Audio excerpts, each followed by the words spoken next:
It started with a sound that didn't belong on that quiet suburban street.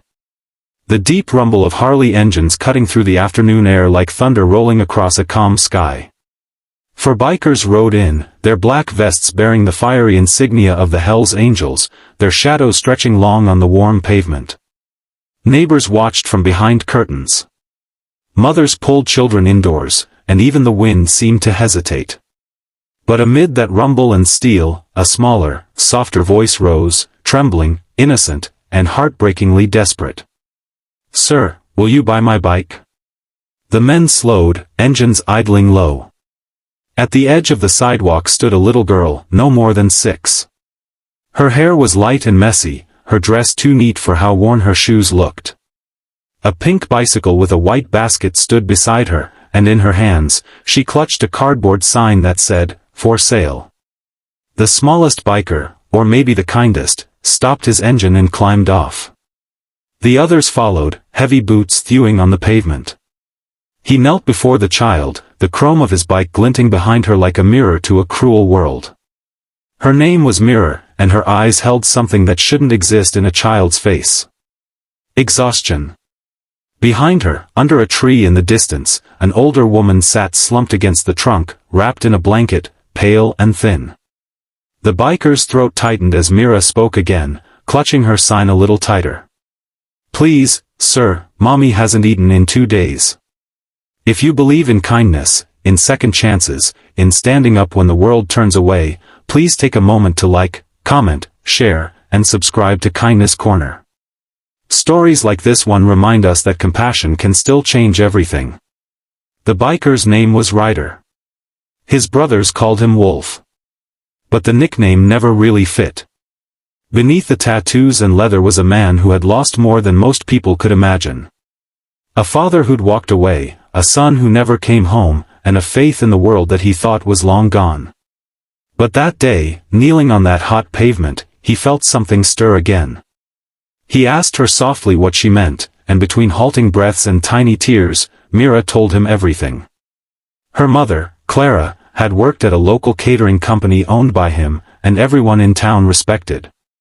Mr. Hensley, the CEO, who smiled on magazine covers and donated to charities for the cameras. When the company downsized, Clara was among those fired. She pleaded with him, begged to keep her job just a few weeks longer so she could feed her daughter. But Hensley didn't care. He said she was replaceable. Since then, Clara had been too weak to find new work. The bills piled up, the fridge emptied, and pride kept her from asking for help. Mara had taken her only toy, her pink bicycle, and decided to sell it for food. Ryder felt something inside him snap, like the last thread holding back years of buried anger. His brothers, Tank, Viper, and Mason, had seen that look before. Without a word, they nodded. It wasn't pity they felt.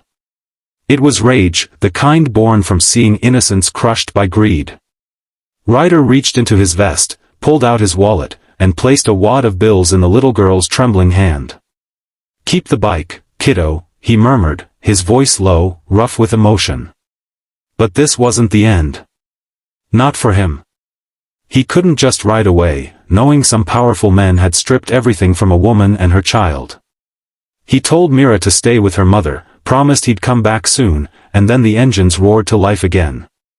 The Hells Angels weren't saints, but they had their own kind of justice. They didn't use guns or violence that day. What they used was truth.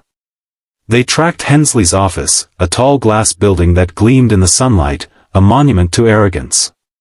The 4 men walked in like thunder after lightning, boots echoing against marble floors. The receptionist froze.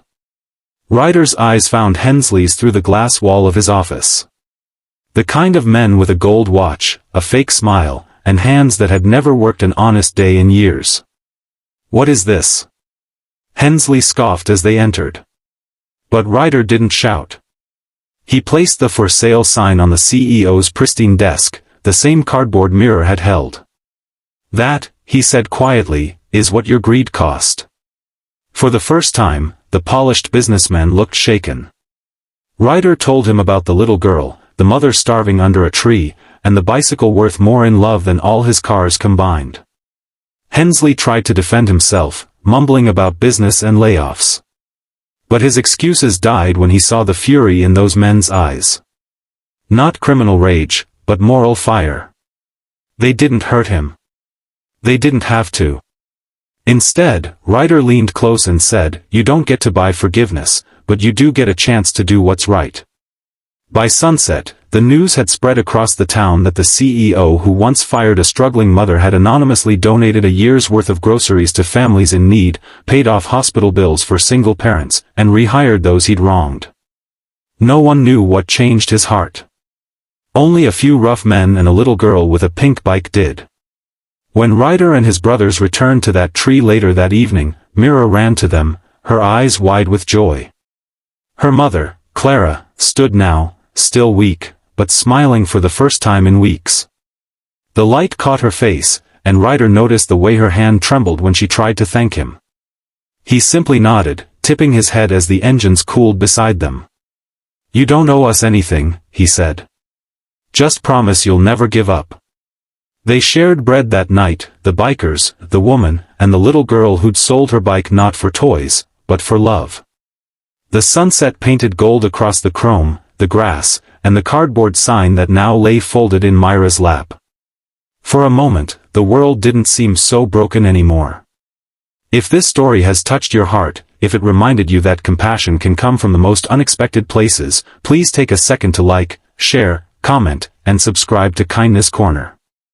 Every click helps stories of real kindness reach those who need hope the most. And before we end, tell us in the comments below what would you have done if you were in Ryder's place.